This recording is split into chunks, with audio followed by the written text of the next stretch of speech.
मेरा नाम doctor Kapil single है। मैं सीनियर कंसल्टेंट न्यूरोलॉजिस्ट हूँ मेट्रो हॉस्पिटल सेक्टर 11 नोएडा के अंदर। मिर्गी एक कॉमन न्यूरोलॉजिकल बीमारी है, ब्रेन की बीमारी है और लगभग 5 करोड़ लोग मिर्गी से दुनिया के अंदर ग्रस्त हैं। भारत के अंदर भी लगभग 1 करोड़ 2 करोड़ लोग ऐसे होंगे जो मिर्गी से ग्रसित होंगे। मिर्गी को लेकर हमारे पास बहुत सारी जानकारियाँ हैं, उनमें से ज़्यादातर जानकारियाँ मिसकंसेप्शंस हैं, गलत हैं। हमारा एक छोटा सा ये प्रयास है मिर्गी के बारे में हम जानें क्या होती है, कैसे इसका इलाज हो सकता है और इससे अगर कोई समस्या होती है तो क्या क्या समस्या होती है।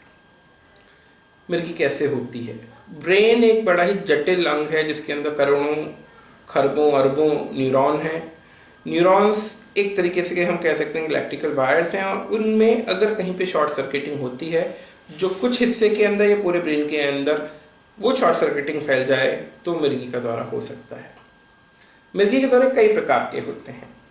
एक वो जिसको हम जनरलाइज्ड एपिलेप्सी कहते हैं, जो कि शरीर में दोनों तरफ हाथ पैरों में परेशानी होती है, व्यक्ति बेहोश हो जाता है। और एक वो जिसे हम फोकल एपिलेप्सी कहते हैं, जिसमें ज़रूरी नहीं है कि व्यक्ति के पूरे अंग में ही दिक्कत आए और ज़रूरी नहीं है कि पेशेंट बेहोश ही हो। मिर्गी के जो आम लक्षण होते हैं उसमें दौरा शुरू होने से पहले हो सकता है कि मरीज को कुछ अजीब सा महसूस हो, कई बार लगता है कि कुछ गड़बड़ होने वाली है, कई बार ऐसा लगता है कि घबराहट सी महसूस होती है, कई बार ऐसा लगता है कि पुरानी चीज़ें दोबारा हो रही हैं, कई बार ऐसा भी लगता है कि पेट के अंदर कुछ अजीब सा उठ रहा है जो ऊपर को चढ़ रहा है। और उसके बाद ये भी हो सकता है कि हाथ पैर ऐंठने लगे, हाथ पैर बहुत तेज तेज हिलने लगे, आंखें ऊपर चढ़ जाएं, जबड़ा भिज जाए, दांतों के बीच में जीभ आ जाए, मुंह से झाग आ जाए और पेशाब या लैट्रिन भी छूट जाए और उसके बाद व्यक्ति बेहोश हो जाए। ये सारे जो मैंने लक्षण बताए हैं जनरलाइज्ड एपिलेप्सी या आमतौर पर जिसे हम बड़ा दौरा कह देते हैं उसके अंदर होते हैं। और दौरे के बाद जो बेहोश की अवस्था है वो ज़्यादातर केसेस में कुछ मिनटों की रहती है और होश में आने के बाद थोड़ी देर के लिए हो सकता है कि पेशेंट थोड़ा कंफ्यूज्ड हो। कुछ मिर्गियाँ ऐसी होती हैं कि जिसमें ज़रूरी नहीं है, जैसे बेहोश हो सकता है कि सिर्फ एक ही हाथ हिल के रह जाए या सिर्फ थोड़ी देर के लिए चेहरे पे टेढ़ापन होकर रह जाए। या कुछ मरीजों में ऐसा भी हो सकता है, खासकर बच्चों के अंदर, कि कुछ नहीं होगा, बच्चा बैठे बैठे है सिर्फ, यानी कि सिर्फ कुछ देर के लिए बच्चा गुम हुआ और वापस होश में आ गया। या एक चीज़ होती है ड्रॉप अटैक, यानी कि खड़े खड़े एक साथ बॉडी का संतुलन बिगड़ जाना और गिर जाना। ये सभी चीज़ें मिर्गी हो सकती हैं और अगर हम इसको नहीं समझेंगे कि ये मिर्गी के लक्षण है तो हम सही सलाह या सही इलाज की तरफ कभी भी आगे नहीं बढ़ेंगे। मिर्गी से परेशानी क्या हो सकती है? देखिए, दौरे के दौरान इस सब गतिविधि से चोट लग सकती है, हेड इंजरी हो सकती है, एक के बाद एक दौरा अगर पड़ता रहे तो शरीर के अंदर बहुत सारे ऐसे चेंजेस हो सकते हैं जिससे कि इवन मृत्यु भी हो सकती है। इसलिए दौरों को रोकना बहुत ज़रूरी हो जाता है। एक आम प्रश्न यह है कि मिर्गी ब्रेन के अंदर आखिर आती कहाँ से है, होती कहाँ से? मिर्गी बच्चे से लेकर वृद्ध तक सबको हो सकती है और अगर हम मोटे मोटे तौर पे बात करें तो हर उम्र के हिसाब से अलग अलग मिर्गी के कारण हो सकते हैं।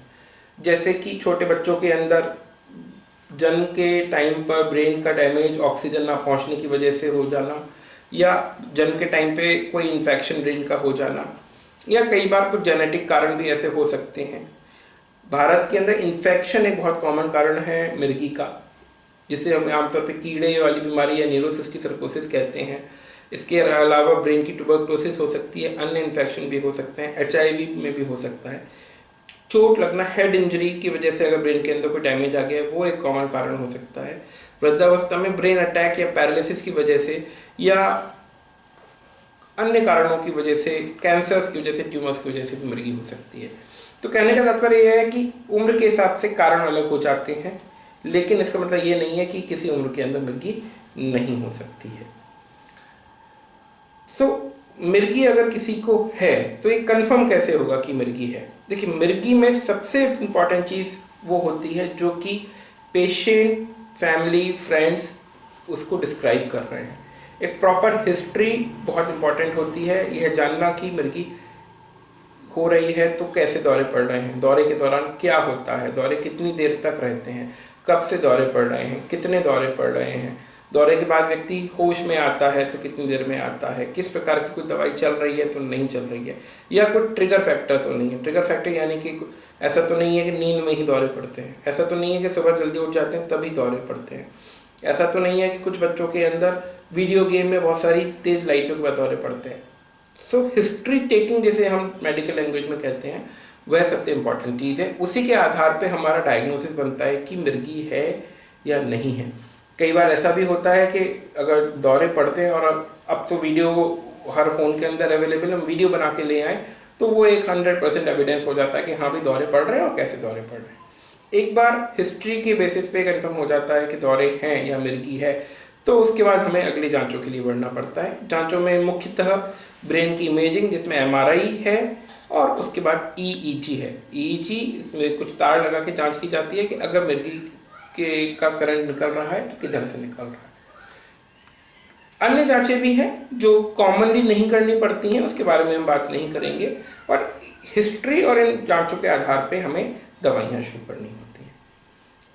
हम आज के मेडिकल साइंस को देखते हुए इतना सर्टेनली कह सकते हैं कि 80 से 90% दौरे 1 से 2 दवाई पे कंट्रोल हो जाते हैं। कुछ व्यक्ति ऐसे होंगे जिनको कुछ साल दवाई खानी पड़ेगी, कुछ व्यक्ति ऐसे होंगे जिनको हो सकता है कि सालों साल दवाई खानी पड़े, लेकिन दौरे कंट्रोल रहेंगे। और मेन एम ये होता है दौरे कंट्रोल करना। हाँ, 10% पेशेंट ऐसे हो सकते हैं जिनको की दौरे दवाइयों के बावजूद भी पड़ते रहे, लेकिन उनके उसमें भी दौरों की संख्या अवश्य कम होगी, और उनके लिए अब मिर्गी के लिए सर्जरी का भी ऑप्शन है। ऐसे सीरियस केसेस में पूरा का पूरा डिटेल इवैल्यूएशन आगे के एडवांस जांचों के द्वारा यह जानने की कोशिश की जाती है कि ब्रेन के हिस्से किस हिस्से से वो करंट निकल रहा है, और अगर हम सर्जरी के द्वारा ब्रेन को उस हिस्से को अलग कर दें या निकाल दें या उसका कनेक्शन हटा दें तो भी मिर्गी के दौरे रुक सकते हैं। समस्या ये आती है कि अगर किसी को राह चलते मिर्गी का दौरा पड़ जाए तो लोग घबरा जाते हैं और कुछ एक्शन नहीं लेते हैं। ये सबसे गलत है। पहली बात, मिर्गी को छूत की बीमारी तो है नहीं कि आप पेशेंट के पास जाएंगे तो आपको लग जाएगी। पेशेंट को हमें सेफ करना है। अगर वो सड़क पे है या कहीं पे भी दौरा पड़ गया तो उसके आसपास कोई भी ऐसी चीज़ जो उसको चोटिल कर सके, पत्थर है, ईंट है, तो उसको वहाँ से दूर हटा दें। पेशेंट के मुंह के अंदर हमें पानी, चम्मच कुछ डालने की जरूरत नहीं है, कोई जूता सुंघाने की आवश्यकता नहीं है। ज़्यादातर दौरे 1 मिनट से लेकर 2 मिनट के अंदर बंद हो जाते हैं और कुछ देर बाद व्यक्ति होश में आ जाता है। यह ज़रूरी है कि जल्द से जल्द उस व्यक्ति को हॉस्पिटल लेके जाएं, क्योंकि एक के बाद एक अगर दौरे पड़ने लगते हैं तो ज़्यादा खतरनाक हो जाती है। अगर किसी को मिर्गी है तो हमें क्या करना चाहिए? पहली बात, सही इलाज करना चाहिए। सही डायग्नोसिस के बाद हर व्यक्ति के लिए मिर्गी के लिए दवाइयाँ अवेलेबल हैं और व्यक्ति की ज़रूरत के अनुसार दवाइयाँ दी जाती हैं। अगर दवाइयाँ रेगुलर लेंगे तो जैसे मैंने पहले भी कहा कि 90% तक चांसेस हैं, 90% रोगियों में मिर्गी के रुकने के चांसेस हैं। इन सब चीज़ों में कुछ नहीं है कि ये ऊपरी है, आप ये पुड़िया खा लेंगे, ये 5 खुराक खा लेंगे तो मिर्गी ठीक हो जाएगी, ऐसा नहीं होता है। ये सिर्फ कही सुनी बातें हैं, बल्कि कंडीशन बिगड़ती चली जाती है। सही वक्त पे सही मात्रा में दवाई लेना बहुत ज़रूरी है। रेगुलर डॉक्टर को दिखाएं, किसी भी हालत में दवाई की डोज मिस ना करें, रेगुलर नींद लें, एक हेल्दी लाइफस्टाइल रखें और निडर होकर, मिर्गी से निडर होकर अपना जीवन व्यतीत करें। मिर्गी की दवाइयों से कोई ब्रेन को नुकसान नहीं होता। मिर्गी की दवाइयों से कोई इंटेलिजेंस बच्चों की ख़त्म नहीं होती। हाँ, दौरे पड़ते रहेंगे तो ज़रूर ऐसा हो जाता है। रूटीन आम मिर्गी के अंदर कोई ऐसी दिक्कत नहीं होती कि बच्चे स्कूल में अच्छा परफॉर्म नहीं करेंगे या क्लास में अच्छा परफॉर्म नहीं करेंगे या किसी भी प्रकार के स्पोर्ट्स में पार्टिसिपेट नहीं कर सकते हैं या आगे जाके उनके कैरियर में दिक्कत आएगी या लड़कियों के लिए शादी से संबंधित कोई दिक्कत है। ऐसा कुछ भी नहीं है। यही सब चीज़ें हैं जिनको लेकर हम मिर्गी से डरते हैं और हमारा यही प्रयास है कि हम इन सब भ्रमों को दूर करें और जो मिर्गी के रोगी हैं वो सही इलाज पाएँ, जिससे कि उनका जीवन आगे इस डर से ख़त्म हो कि उनको मिर्गी है।